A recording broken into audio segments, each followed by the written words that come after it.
We'll go next to Dave Dybert with CanWest News Service. Hey guys, just first one for each of you.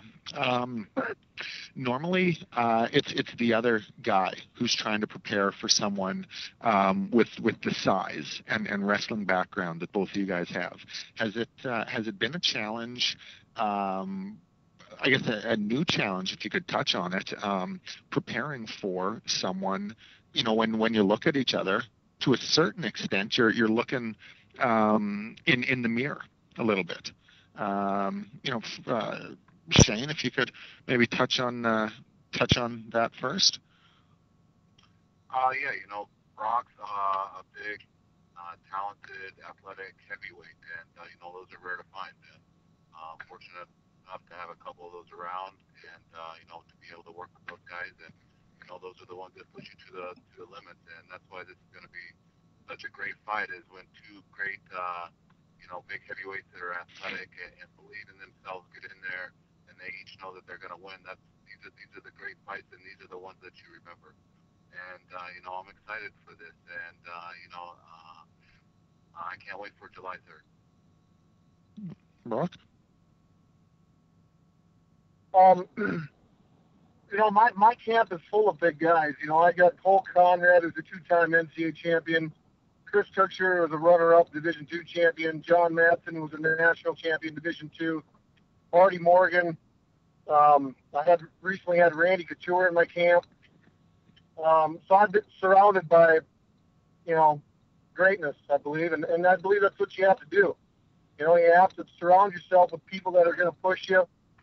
And I don't agree that I believe Shane's a big guy and everything, and there's a lot of similarities, but he's a little better looking than I am. But I'll give that to him, and that's about it. All right. And I guess just another one for you, Brock. When all this was possibly taken away, and you had to really take a look at what the next phase of your life could look like, when it was given back to you, did it give you a new, I guess, a renewed appreciation for it, and how much and what are you looking forward to come fight night?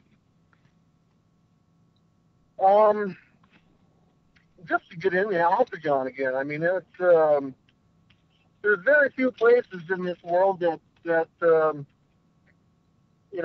you can just get in there and lay it all on the line, and without having any a lot of consequences. I guess the consequences in this fight are win, lose, or draw, and for me, that's exciting. Other than that, I don't have other being around my family and all that. As far as adrenaline rushes and stuff, this is what I do. This is what I love to do, and yes, I'm very humbled that I've been given a second chance and a new approach on the fight game. It's been really great. Okay. All right. Thanks very much, you guys. We'll go next to Brad James with The Score. Hey, Brock, I was wondering if you still hate the Canadian healthcare system. Actually, you know what? I'm on Obamacare. It actually doesn't start until 2014, but we're paying for it now. It's a great thing. Everybody should buy into it. And Brock, my second question is, there's been some stories out there that Dave Batista wants to get into MMA. Apparently he's quit WWE. What kind of MMA career do you think he'd have, especially considering he's 41 years old? Get in line. Everybody and their dog wants to get into fighting, I can't. Next question. We're talking about a heavyweight championship fight here, not some wannabe. Great. Thanks, Brock. Good luck. Thanks. We'll go next to Brad Heminger with WorldExtremeFighter.com. Okay, my first question is for Shane. Randy Couture brought you in to help him prepare for his title fight against Lesnar at UFC 91. Who specifically? No, he didn't. What? No, he didn't. He didn't do that? No, he did not. No. For Carwin didn't? No. He had called for me to come out and train with him, and we couldn't get it worked out to a proper time that would work for both of us. So Don't Oh, don't okay. believe everything you read on the internet, okay, guys? Yeah. Well, who specifically, Shane, did you bring in to help you prepare for Brock's size? Because you've never really faced a guy that big before. I just rely on my team and the guys that surround me. I train with a bunch of great athletes and great coaches, and I trust in them and our ability. And that's just the way it is for my team and how I feel about things. Okay. And Brock, you mentioned that you did bring in Randy and he helped you out. Do you think like a veteran like him has helped take your game to the next level? Absolutely. Randy is the godfather of this sport. You got your Hoist Gracie and all these other guys, but these guys aren't fighting anymore. Randy's a once in a lifetime kind of guy.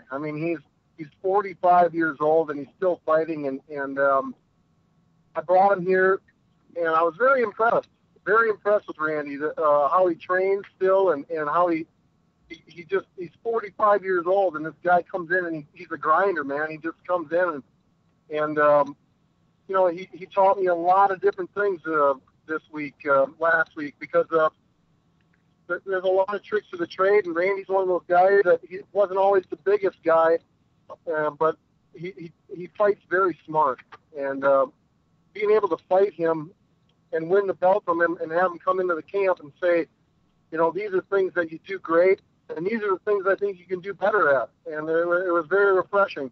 But here's the most important thing. When Randy Couture comes into your gym, you have to raise your intensity level. It's one of those things where he just brings his ambiance into the gym, and everybody that's in there raises their game. And that's the most important thing. Okay, thanks. And I got one last one. 10 years ago, Brock, when you were getting out of college, if the UFC had been as big then as they are now, do you think you might have chosen them over the WWE? Who's to say? I don't live in the past, man. I'm all for the future. I can't tell. Who knows? I'm happy with my life. I'm happy the way the things turned out, and that's all I can say. All right, thanks, Brock. Thank you. As a reminder, that is star one if you would like to ask a question. We'll go next to Chris Pappas with Fox 17 Nashville. Hey guys, questions for Brock. Brock, some fighters in the past have had some issues when they had a long layoff from cage arrest. Do you think your style of fighting is going to pose some problems being off that long, or do you think you'll have any cage arrest at all?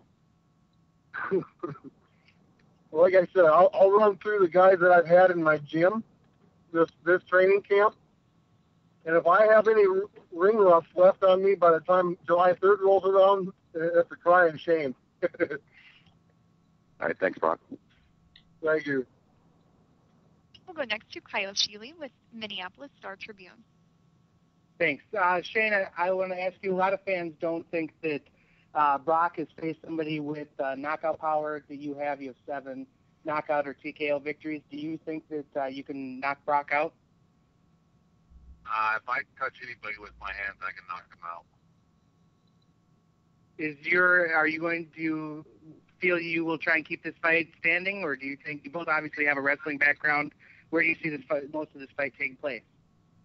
I can see the fight taking place everywhere. I've prepared in all areas, and I'm just ready to get in there and fight and do what I love to do, and this is fun for me.